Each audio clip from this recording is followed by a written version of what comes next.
군 제대 후에 전역증 써본 적 있으십니까? 별다른 쓸모가 없어 제대로 챙기지 않은 분들이 대부분일 텐데 요즘 갑자기 전역증을 재발급받는 사람이 부쩍 늘어났습니다. 안타깝게도 국내에서 쓰려는 건 아니라고 하네요. 이승민 기자가 알아봤습니다. 군 복무를 마치는 날 종이나 상장 형태로 줬던 전역증. 거의 쓸모가 없어 집안 구석에 두거나 버리기 일쑤입니다. 그런데 올해부터 전역증 재발급이 급증했습니다. 지난달 전역증 재발급 건수는 13,000건에 육박해 작년 1년간 발급한 총량을 넘어섰습니다. 외국에서 전역증을 보이면 할인 등 혜택을 받을 수 있다는 얘기가 SNS를 통해 퍼지면서 재발급이 올해부터 급증한 겁니다. 오래전에 제대했어요. 미국 갈 때는 메리트가 있다니까 지금은. 미국에선 식당이나 쇼핑몰, 박물관 등에서 전역자에 대한 할인이 일반적입니다. 이런 문화 속에 동맹국인 한국의 전역증으로도 미국 현지에서 할인을 받았다는 소문이 퍼졌습니다. 바뀐 디자인도 하나의 요인으로 꼽힙니다. 예전 전역증은 이렇게 코팅 용지로 되어 있어서 쉽게 외면받았습니다. 하지만 이렇게 새 전역증은 플라스틱 카드 형태고 뒷면에는 영문으로 인적사항이 기록돼 있습니다. 모바일에서 이 병무지갑 앱을 신청하고 설치하면 디지털 형태의 전역증을 발급받을 수 있습니다. 하지만 국내에선 혜택이 거의 없는 것이 현실입니다. 전역자에게 5에서 10% 할인을 제공하는 나라사랑 가게 제도가 운영 중이지만 특정 업종에 치중돼 이용이 많지 않습니다. 인식도 별로긴 하죠, 많이.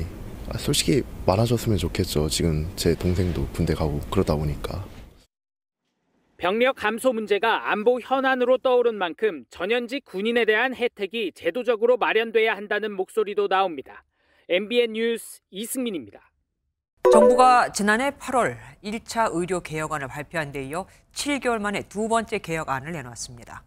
필수 의료 사고 시 의사들의 면책을 강화하고 실손보험 혜택을 줄여 환자가 최대 95%의 자기 부담금을 내게 하지 않은 내용이 담겼는데 반발이 만만치 않습니다. 의료사고 면책은 의사에게 유리하고 실손보험 개편은 보험사에게만 이득이 된다 이겁니다. 게다가 이 개혁안은 전공의와 의대생들이 반대해왔던 것인 만큼 이들이 복귀를 거부할 명분이 강해졌다는 평가도 나옵니다. 한범수 기자입니다. 대통령직 속 의료개혁특별위원회가 필수 의료를 살릴 골든타임을 놓칠 수 없다며 2차 의료 개혁안을 공개했습니다. 붕괴 직전의 벼랑 끝에 있고 의료 수요가 급증할 초고령 사회 전환에 직면한 상황에서 의료개혁은 더 이상 미룰 수 없는 시대적 과제입니다. 가장 논란이 된 내용은 비급여 실손보험 개편입니다. 도수치료나 영양주사처럼 논란이 있는 일부 비급여 항목을 관리급여로 바꾸고 실손보험에 가입했더라도 본인 부담률을 최대 95%까지 올리겠다는 겁니다. 이러면 의료기관 간 가격 편차가 사라지고 환자와 의사가 치료를 남용하는 사례도 줄 것으로 판단했습니다.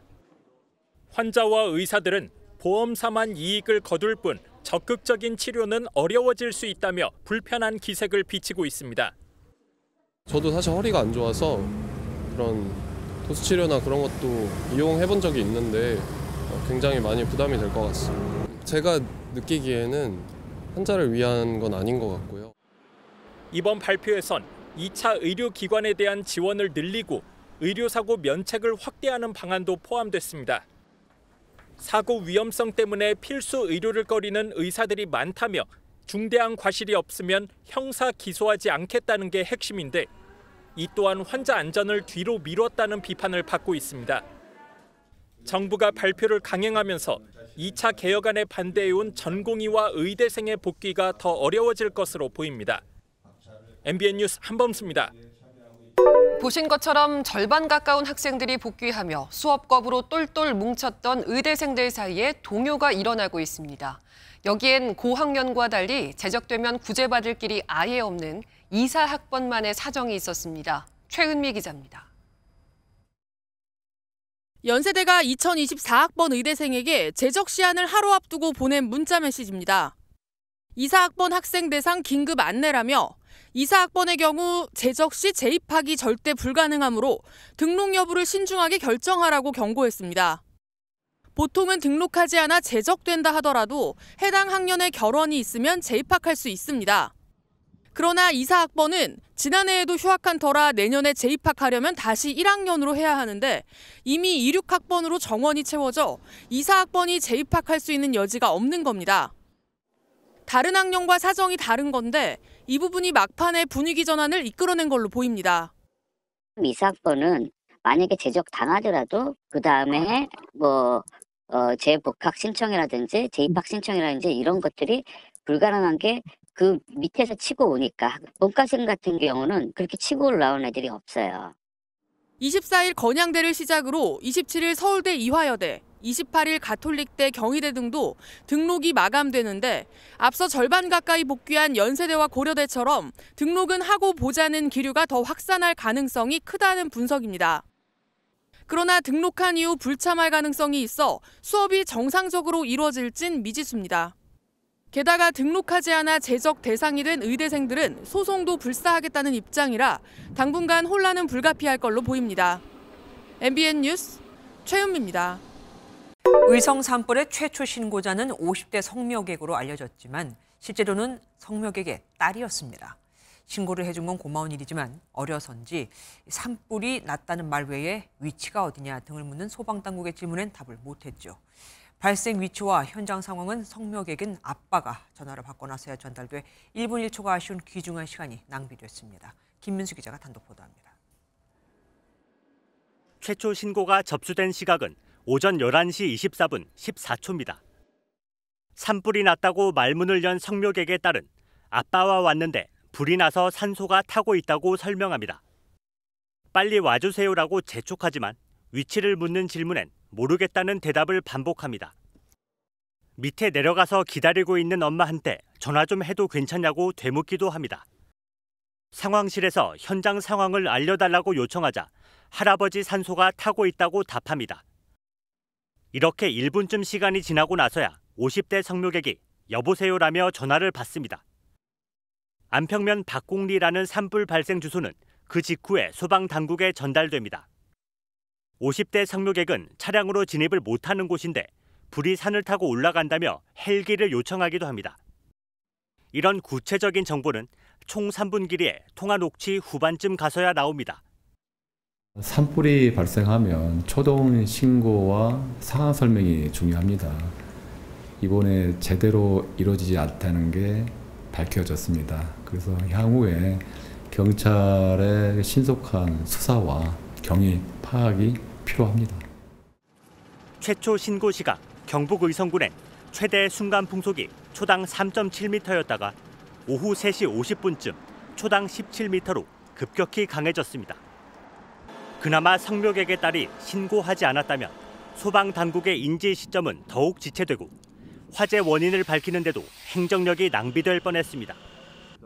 의성군은 오늘 50대 성묘객을 산림보호법 위반 혐의로 이번 달 31일 소환 조사하겠다고 밝혔습니다.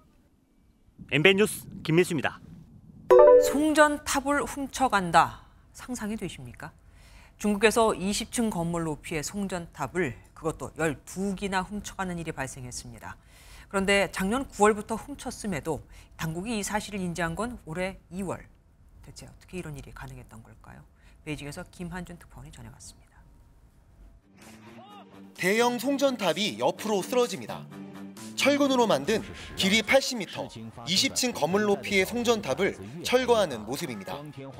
작업복을 입은 사람들이 오갔기 때문에 인근 주민들도 정상적인 철거 작업으로 생각했지만 이들은 사실 도둑들이었습니다. 가동이 중지돼 관리가 소홀한 송전탑 12기를 지난해 9월부터 12월까지 차례대로 해체한 뒤 나온 철근을 우리 돈 1억 원 정도를 받고 팔아치운 겁니다. 以往咱们听闻过偷电的，也见过偷电缆的，可是偷高压电塔，这还真是破天荒头一遭。 더 황당한 건 국영전력회사가 송전탑을 방치한 탓에 송전탑 12기가 사라진 사실을 올해 2월에나 알았다는 점입니다. 신고를 받은 현지 경찰은 수사 끝에 주범 4명을 체포했는데 이 중 1명은 과거 전력회사와 송전탑 재활용 계약을 맺었던 전문가였습니다. 这事儿真是让人哭笑不得呀！那拆塔的手法堪比工程队。 엽기적인 절도 사건에 충격을 받은 중국 공안 당국은 폐산업 시설에 대한 감시를 강화하겠다고 밝혔습니다. 베이징에서 MBN 뉴스 김한준입니다.